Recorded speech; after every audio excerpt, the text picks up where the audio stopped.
If you could say what the most important lab is for metabolic function, what would you say that is? For metabolic function, one lab only? Yeah, I know. You got to narrow it down, right?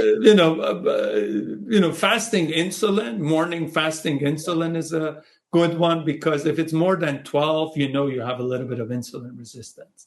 If it's usually, in the double digit, because for diabetes, you sometimes get these in the 40s, 50s, 100. But fasting insulin is a good one. An easy one that people can do at home would be just check your fasting glucose. You can also get A1C kits, and A1C is probably more accurate than fasting glucose, because if you had a poor night's sleep, fasting glucose might be high, and then we might see an A1C of 5.2.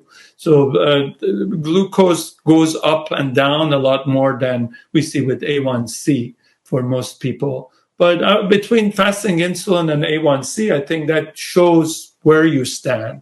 And then if we want to do more, then we look at a lipid panel. If we want to get more comprehensive, we check apolipoprotein B, which is the inflammatory lipoprotein that's more causes plaque and heart disease and whatnot. Or we look at the protein particle numbers to see, do you have the bigger, fluffier ones or the smaller ones. Lipoprotein A, which is another separate inflammatory lipoprotein, we also look at to see if there's a familial aspect.